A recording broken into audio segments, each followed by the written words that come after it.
Breaking news, kasado na po ang laban ni Pitbull Isaac Cruz kontra Nestor Bravo ngayong September 19. May kartada si Bravo na 24 wins, 17 KOs, may isang talo. Samantala si Pitbull Isaac Cruz may kartadang 28 wins, 18 KOs, may tatlong talo. Edad 28 pa lang si Pitbull Cruz at dedepensa niya ang WBC Interim Super Lightweight Belt. Malupit din ang kalaban niya dahil isang Puerto Rican fighter.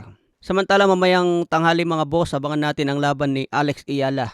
Rematch po ang laban niya kontra Alicia Park. Matatandaan noong Enero 2026, natalo si Alex Ayala sa kanilang laban. Kaya ngayong araw ang rematch mga boss, kaya abangan natin. Laban po ito sa WTA 1000.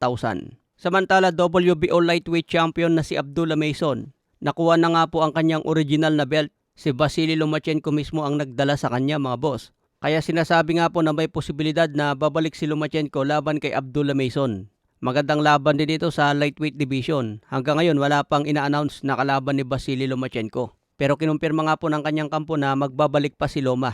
Gusto pa ata maging world champion bago tuluyang magretiro. Samantala sinabi nga po ni Spider-Man na si Tom Holland, paboritong boksingero daw niya si Vasily Lomachenko. At yung laban daw ni Lomachenko kay Devin Haney, maliwanag na natalo si Devin Haney sa laban. Kahit i-replay daw ng paulit-ulit, panalo dapat si Lomachenko. Pero ibinigay nga po ng mga hurado ang panalo kay Devin Haney. Kaya ito ang sinasabing daya na panalo ni Haney sa kanyang karera.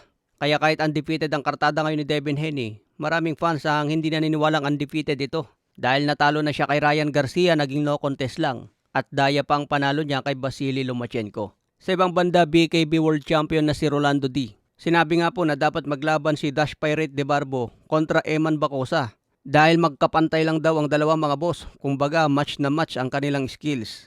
Kaya dapat daw ikasana ang laban na yan, De Barbo at Bacosa.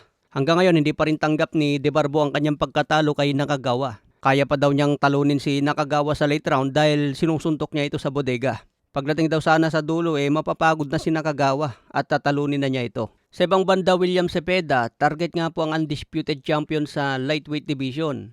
Kailangan niya talunin si Abdullah Mason, Raymond Boratalia at si Tank Davis. Sa ngayon, WBA champion in recess ang status ni Tank Davis. Pero isa pa rin siya sa pinakamalupit na champion sa lightweight division. Kaya kung gusto ni Cepeda maging undisputed mga boss, kailangan niya baklasin si Tank Davis. Sa ibang banda, kinumpirma ng kampo ni Liam Paro na seryoso na ang kanilang pag-uusap laban kay Devin Haney. Unification ito ng WBO at IBF welterweight belt.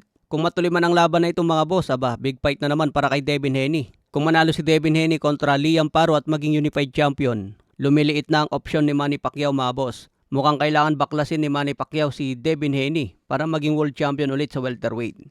Haney, Ryan Garcia at Rolando Romero na lang ang champion sa 147. May nakatakdang laban din si Ryan Garcia kontra Conor Benn September 12. May laban din si Rolando Romero kontra Teofimo Lopez. Kaya puro batang champion ang posibleng sagupain ni Manny Pacquiao mga boss.